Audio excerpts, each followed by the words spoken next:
This week in the Missouri Senate, we review more priority legislation making its way through committee. Good afternoon. This committee meeting on local government. The week began with the Missouri Senate Local Government and Elections Committee hearing Senate Bill 44. Senator Rick Brattin of Harrisonville is the sponsor. He says his proposal would change the process for maintaining voter registration rolls.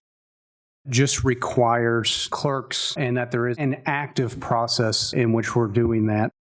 According to the measure, a voter would be taken from the list if he or she missed 2 general elections.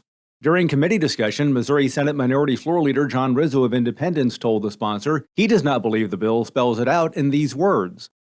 I could technically miss, say, this last November, and then we, like in Kansas City, are having a city council election this April. If I miss those 2, is there a possibility that I could get purged for missing those 2, or does it have to be a general?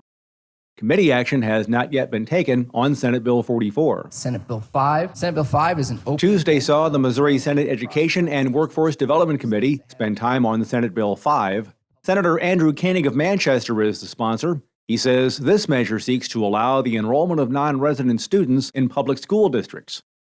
On the first 2 years, there's a 5% limit on transfers. Transfers cannot be rejected for academic reasons, athletic reasons, disabilities, English proficiency. Senator Doug Beck of St. Louis, who also serves on the panel, talks about changes made to the Education Foundation formula. We have a 12-ounce glass that you want to fill with water, right? Back in 15 or 16, the funding was artificially lowered, so we feel better about ourselves to an 8-ounce glass. Some folks say we fully fund a formula every year. Committee action has not yet been taken on Senate Bill 5. Got Senate Bill 78 here, which many of Wednesday morning saw the Missouri Senate Transportation, Infrastructure, and Public Safety Committee take up Senate Bill 78. Senator Nick Schroer of O'Fallon is the sponsor. He tells colleagues his proposal would modify provisions relating to the operation of certain law enforcement agencies.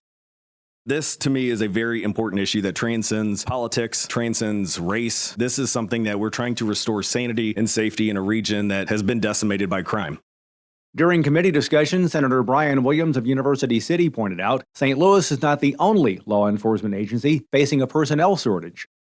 We do have a shortage of officers with the Highway Patrol. They're under state control, so that's not monolithic to the city of St. Louis. Senate Bill 78 awaits a final committee decision. Everybody's a differing opinion about the various things. Missouri's maternal mortality rate, the number of new moms who die within a year, is 44 out of 50. Also this week, the Missouri Senate Appropriations Committee started delving into the proposed budget for the next fiscal year. Missouri Senate President Pro Tem Caleb Rowden of Columbia says he does not see the need for an us versus them mentality on the budget. It's not supposed to be partisan. It's not supposed to be partisan to fix roads. It's not supposed to be partisan to make sure that we have adequate opportunities for kids. Senator Rizzo adds he is on board with many of the priorities the governor has. I hope to see more of this from the Senate in the weeks ahead as we address other priorities like raising state employee pay by March 1st, raising teacher pay, expanding childcare, investing in our infrastructure, investing in higher education. Mr. President, with no further business coming before With 4 weeks of session now complete, the Missouri Senate will return to action on Monday. And remember, you can follow these and other issues facing the Missouri Senate by visiting our website, senate.mo.gov. Reporting from the state capitol, I'm Dean Morgan.